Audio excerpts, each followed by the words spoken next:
হামিদাম মুসাল্লিয়ান আম্মা বাদ। প্রিয় দর্শক ও শ্রোতামণ্ডলী, দেশ বিদেশের বিভিন্ন জায়গা থেকে আজকের লাইভে আপনাদের সংযোগ কামনা করছি। আমার কাছে কিছু ভাই বোনদের তরফ থেকে কয়েকটি প্রশ্ন এসেছে, সে প্রশ্ন উত্তর পর্বে আপনাদের কাছে এসে উপস্থিত হয়েছি। একটি প্রশ্ন করেছেন কোনো যুবক, হয়তো নবদম্পতি তারা বা নববিবাহিত, যে সিয়াম অবস্থায় স্ত্রীকে চুমো দেওয়া যায় কি যায় না। এক্ষেত্রে ১৫০০ বছর আগে আল্লাহ রসুলের কিছু বিবৃতি বা দলিল আমরা কি দেখতে পাচ্ছি, সেখান থেকেই আপনাদেরকে উত্তর দেওয়ার আমি চেষ্টা করছি। মা আয়েশা আম্মি জান রাদিয়াল্লাহু তাআলা আনহা তিনি বলছেন যে রাসূলুল্লাহ সাল্লাল্লাহু আলাইহি ওয়াসাল্লাম কি সিয়াম অবস্থায় মাঝে মধ্যে স্ত্রীগণকে চুমু দিতেন বা চুমু খেতেন, এ প্রমাণ কি তার কাছে আছে?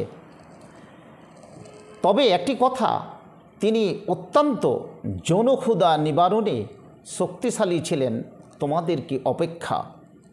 এ হাদিসটির সংখ্যা হচ্ছে 1927। তো যুবকদেরকে যৌন চাহিদা সংক্রান্ত ব্যাপারে একটু সতর্কতা অবলম্বন করা উচিত, কারণ এটা সিয়াম, পবিত্র সিয়াম হতে পারে আপনার কি নষ্ট হয়ে যেতে পারে।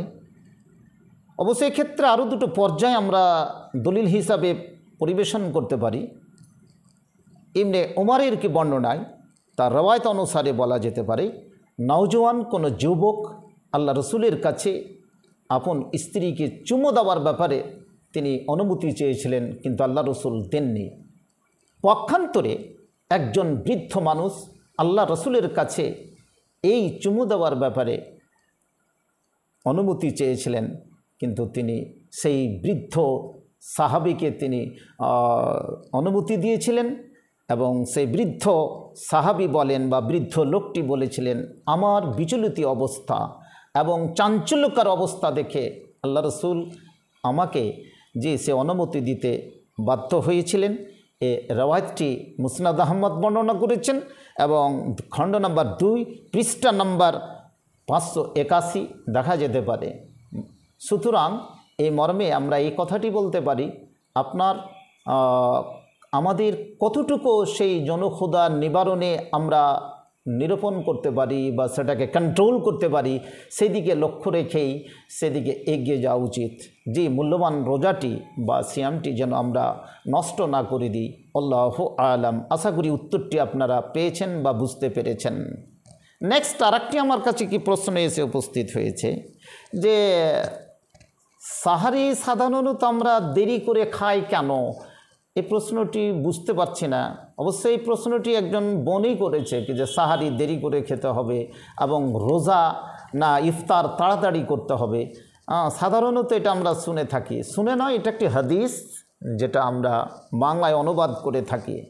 প্রিয় শ্রোতা মণ্ডলী ও দর্শক মণ্ডলী, আপনাদের দৃষ্টি আকর্ষণ করছি যে সম্পর্কে আলোচনা, যে সাহারি দেরি করে কেন খায়, সাহারি কি? প্রথম প্রশ্নটার উত্তর, সাহারি কি? সাহারি হচ্ছে একটি কি সুন্নাতে মুআক্কাদা, যেটা হচ্ছে কি ফরজের কাছাকাছি।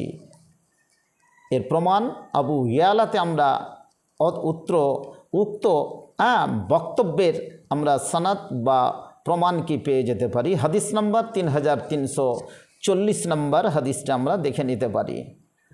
হ্যাঁ, সাহারি দেরিতে খাওয়াটা উত্তম, সাহারি দেরিতে খাওয়া উত্তম। এক্ষেত্রে মাজমুউজ জাওয়ায়েদে আমরা এটা দেখে নিতে পারি।